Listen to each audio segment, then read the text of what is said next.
സുഹൃത്തുക്കളെ, ഇത് കണ്ടോ? ഈ ഒരു വട്ടമരത്തെ കിടക്കുന്നതാണ് ഈ ഇതുണ്ടോ, അപ്പൂപ്പന്താടി എന്ന് പറഞ്ഞു പണ്ടത്തെ ആ സാധനം. അതിൻ്റെ ഞാനിപ്പോഴാണ് ശരിക്കും കാണുന്നത്. ഉണ്ടോ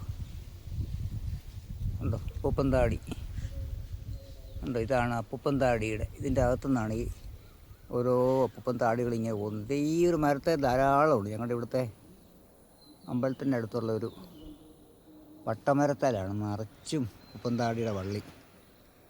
ഇവിടെ എല്ലാം വീണ് കിടപ്പുണ്ട് ഈ അപ്പൂപ്പന്താടി.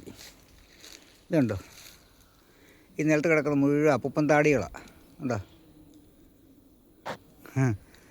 നല്ല രസമുണ്ട് കാണാൻ. ഇത്രയോ ഞാൻ ജീവിതത്തിൽ ആദ്യമായിട്ടാണ് ഇത്രയോ അപ്പൂപ്പന്താടികൾ നിലത്ത് വീണ് കിടക്കുന്നത് കാണുന്നതും അതിൻ്റെ മരവും. ഞങ്ങളുടെ അടുത്തുള്ള നമ്മുടെ കളരിക്കലമ്പലത്തിൻ്റെ കുന്നുംപുറമാണ്. ഞാൻ ആ കുന്നുംപുറത്തോട്ട് പോകുന്ന നേരത്ത് വന്നപ്പോഴാണ് ജസ്റ്റ് ഒന്ന് കണ്ടതാണ്. ഇതാണ് ഞങ്ങളുടെ കുന്നുംപുറം.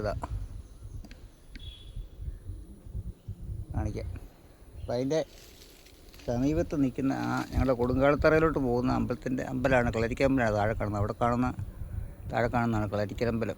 ഇപ്പോൾ അവിടെ ഉത്സവമൊക്കെ വരുന്നു.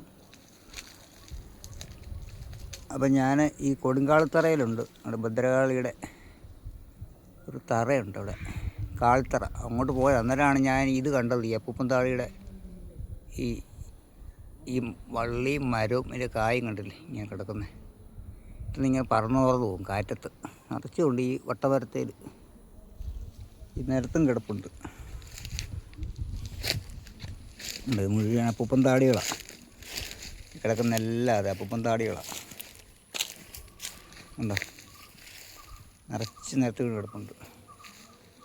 അതാണ് ഞങ്ങളുടെ കൊടുങ്കാളിത്തറ. അങ്ങോട്ട് ഞാൻ പോവുമായിരുന്നു, അന്നേരമാണ് ഇത് കണ്ടത്.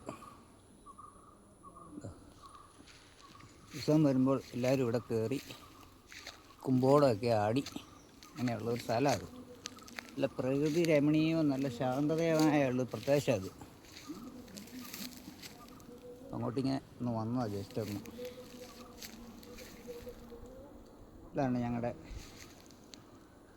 തൊട്ടടുത്തുള്ള ക്ഷേത്രവും അതിൻ്റെ പരിസരവും.